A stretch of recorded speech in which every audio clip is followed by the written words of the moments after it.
अस्सलाम वालेकुम dear students, मैं मोहम्मद सादिक फिर से एक नई वीडियो लेकर आपकी खिदमत में हाज़िर हुआ हूँ। डियर स्टूडेंट्स, आज के इस वीडियो में हम 9वीं जमात के निसाब में शामिल पुष्कर नाथ की लिखी हुई अफसाना दर्द का मारा का मुतालिया करेंगे।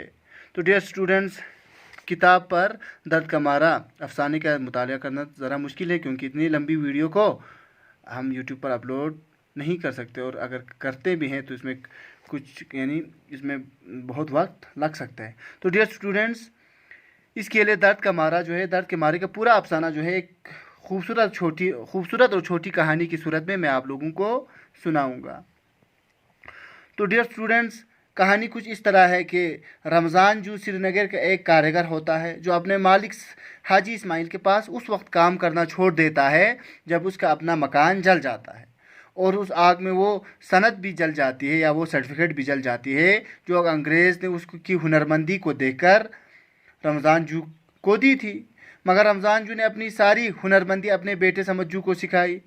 उसके मर जाने के बाद समज्जू को गरीबी का सामना करना पड़ा, मगर अपनी हुनरमंदी न छोड़ी। हालांकि गुर्बत में परंदों या मुर्दा जानवरों में रोई बरकर उन्हें असल शक्ल देने में अच्छा सॉरी क्या तो अपनी हुनरमंदी ना छोड़ी। तो हालांकि गुर्बत में ही उसकी माँ का मुकम्मल इलाज ना हो सका, तो वो भी इंतकाल कर गई। गरीबी की वजह से उसकी माँ भी मर गई, वो अपनी माँ का इलाज अच्छी तरह नहीं कर पाया। और समझू जो अपनी हुनरमंदी से मुर्दा परंदों या मुर्दा जानवरों में रूई भरकर उन्हें असल शक्ल देने में काफ़ी माहिर होने लगा, और वो इस हुनरमंदी में काफ़ी मशहूर हो गया, और फिर उस वक्त के रईसों अमीरों में शुमार होने लगा। वो उस काम में उसने इतना तरक्की किया कि जल्द ही वो अमीर हो गया और शहर के बड़े बड़े रईसों में उसका शुमार होने लगा। जबकि हिंदुस्तान आज़ाद होने के बाद एक अंग्रेज़ ने कश्मीर छोड़कर लंदन जाने का फैसला किया, तो अपनी दुकान जो कि बंड पर बुलावट पर थी, बंड पर थी, समज्जू को दे दिया। वो दुकान जो है समज्जू को मिल गई, और समज्जू अब समत एंड सन्स के नाम से मशहूर होने लगा।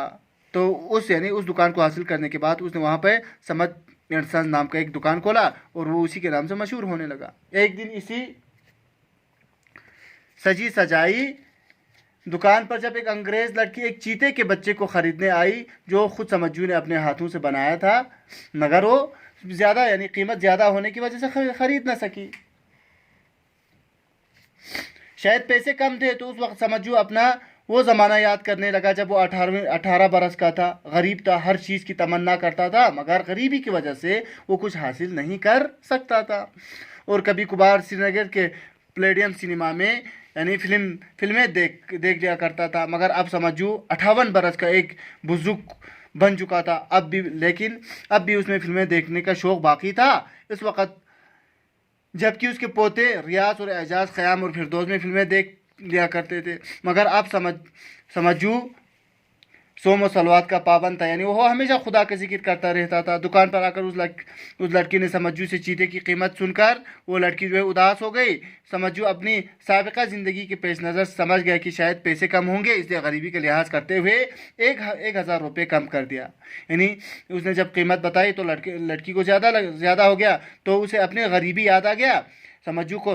तो उसी के पेश नज़र, उसी को मद्देनज़र रखते हुए उसने उस लड़की को क्या कर दिया, उस लड़की के पैसे कम कर दिए, उस चीते की कीमत कम कर दी। मगर अंग्रेज़ लड़की ने समझू को धोखेबाज कहा कि 1,000 रुपये कम कीमत कर दिया, तो इस पर लड़की इसको 500 रुपये देने लगी। लेकिन जब समझू ने 1,000 और कम कर दिया, तो लड़की ने क्या किया, लड़की ने कहा कि यहाँ के लोग जो है वो धोखेबाज होते हैं, बाहरी लोगों को लूटते हैं, अगर 500 रुपये में देना है तो बात कर लो। रुपये वो जो है लड़की जो है उस चीते की कीमत सिर्फ 500 रुपये देने लगी।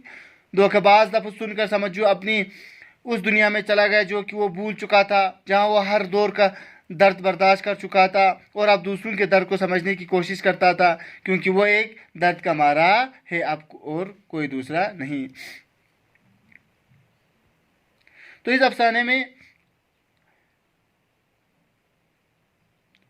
آخر میں سمجھو کو اپنا وہ گزرا ہوا زمانہ یاد آتا ہے، اور وہ کیا کرتے ہیں، اس لڑکی کو قیمت کم کر دیتے، لیکن لڑکی اس کو دھوکے باز کہہ کر اسے اور پیسے کم کر دینے لگتے، تو وہ پھر سے اپنے اس زمانے میں کھو جاتا ہے۔ تو ڈیئر اسٹوڈنٹس، یہ تھا درد کا مارا کا خلاصہ۔ تو انشاءاللہ تعالیٰ کل ہم اس کے کویشچن سولو کریں گے۔ تب تک کے لیے السلام علیکم ورحمۃ اللہ وبرکاتہ۔